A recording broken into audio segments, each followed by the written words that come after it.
Don't mock. I'm not a fool. And people who know me personally know that I am not a fool. But I won't get into the details of those. I just want people to realize that I'm not a fool. Don't mock. I'm not a fool. Don't mock. I'm not a fool.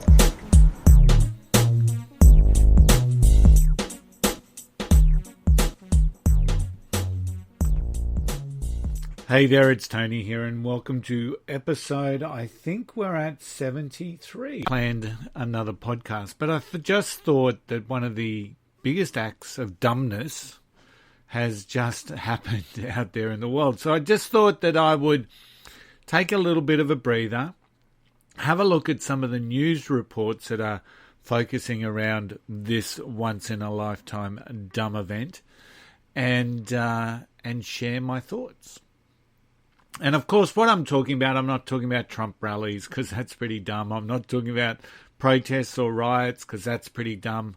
I'm not talking about mass gatherings of any sort at the moment outside of this one particular event. I just have to, the outcome and the karma that surrounds what I'm just about to talk about is just amazing. Novak Djokovic. So can you say those words? Novak Djokovic. So tested positive for coronavirus after his ill-fated tour, the Adria tour, which happened recently. So, and it's been a really interesting research phenomenon to go through and have a look at the journey that this particular thing took, because against all health guidelines, against just about everything that's going on in the world, this tournament was run with incredibly lax results, processes in terms of sanitary, health, social distancing, you name it. It was photos of players hugging each other. There was videos emerged from nightclub escapades, and the crowds were just, 2,000 to 3,000 people, all jam-packed. And the criticism of Novak has been pretty overwhelming. It's been, and universal. But it's interesting because when you go through and you actually start looking through some of the pre-news, news from before the event, that criticism or advice from some of these people was not as overwhelming. It's not as visual. It's not as visual. It's not as prominent, So it's easy to be critical in hindsight, but by looking through the news reports, there fundamentally isn't as much criticism for the actual tournament as what we're seeing now. The reality is it was dumb, and for Djokovic now to have tested positive to COVID-19 is quite, some people would say it's karma, but it certainly completes the full circle. But when you're looking at the tournament itself from a pre-news process, back there in 26th of May, back in Serbia after a 2-month stay, and this is from ESPN, Novak Djokovic says he's in good shape and ready to play.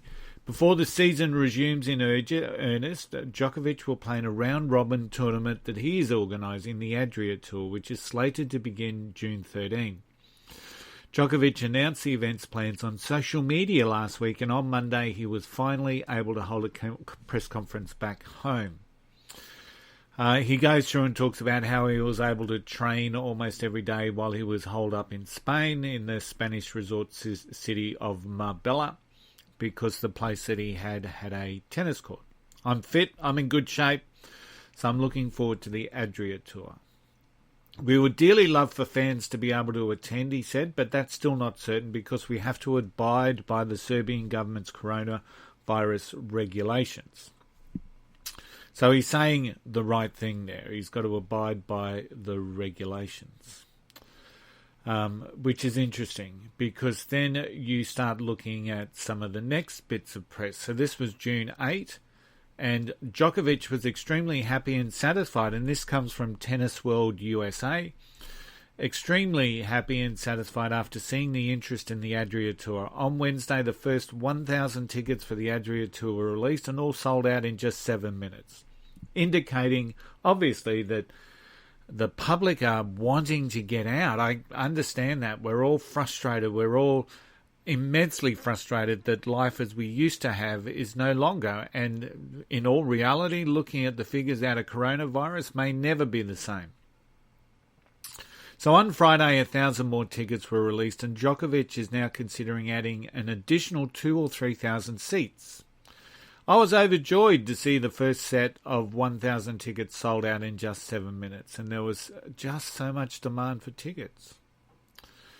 Because of all of this, we're seriously considering whether we can add 2,000 or 3,000 more seats at the stadium in order to provide an opportunity for more people.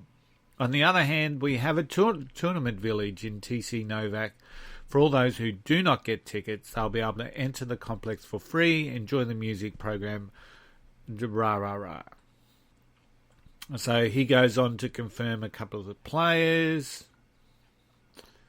So still not a lot of criticism. I'm not seeing a lot of people saying it's ill-fated. I'm not seeing a lot of people say that it potentially shouldn't have gone ahead.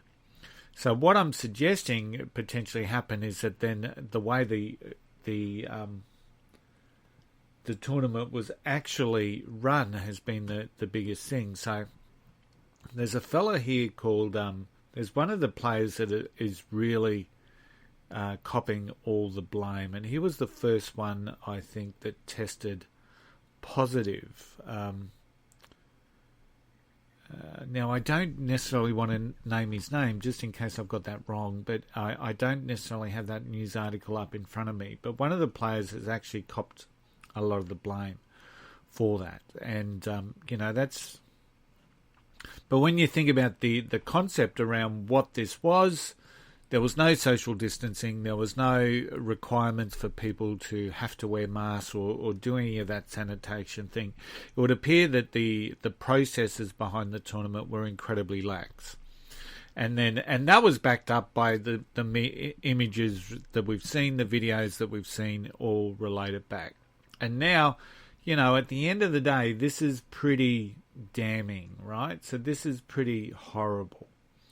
So in an article now, Novak Djokovic has cancelled Adria Tour, a cautionary tale during coronavirus pandemic. Of course, it's a cautionary tale. It went wrong. He's earned many, and this is coming once again from ESPN. Djokovic now will also be known as a cautionary tale following the collapse of his Adria Tour after a number of players, including himself, tested positive for COVID-19.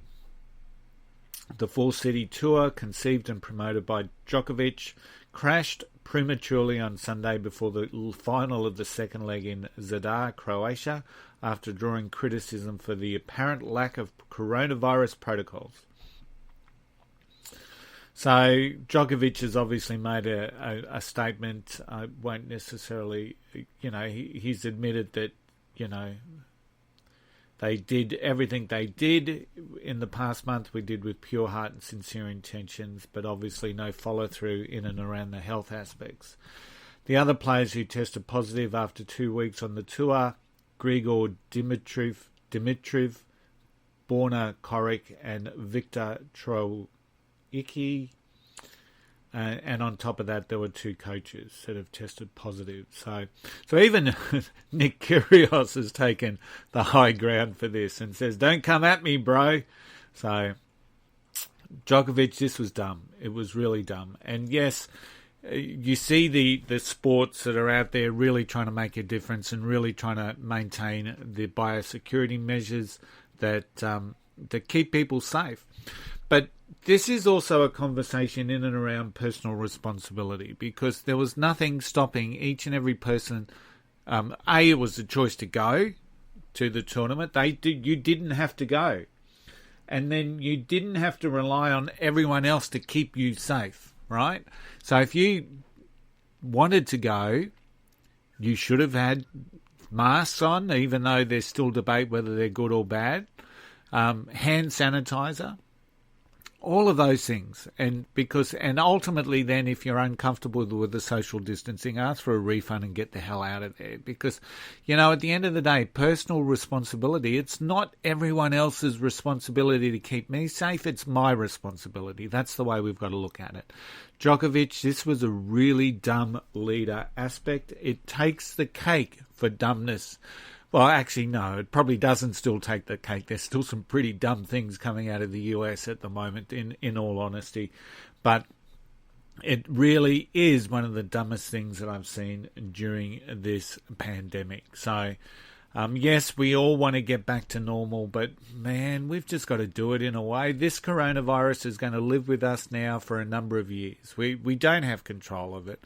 It just seems to be morphing and extending, and in time maybe this is going to be like what we think of when we catch the man flu or something. I don't know. I don't know what this thing is going to look like in future years. Maybe we'll get immune to it. Maybe there'll be a vaccine. Who really knows? But at the moment, we've just got to be so mindful that it can kill people, and it does seem to kill people who've already got some sort of pre-existing ailment in bigger numbers than what it's killing, your average human being who doesn't have a pre-existing ailment. But, the reality is that we just need to continue to fight this thing as much as humanly possible, because it's not getting any better out there. In fact, it's getting worse. So while we appreciate and acknowledge that people are just so frustrated, we still have to abide by the public safety need and the public safety requirements. And to do anything less is actually really, really dumb. Personal responsibility, organisational responsibility, and let's not see another ill-fated attempt like we saw with dumb Djokovic. I'll see you next week. Don't mock. I'm not a fool. And people who know me personally know that I am not a fool. But I won't get into the details of those. I just want people to realize that I'm not a fool. Don't mock. I'm not a fool. Don't mock. I'm not a fool.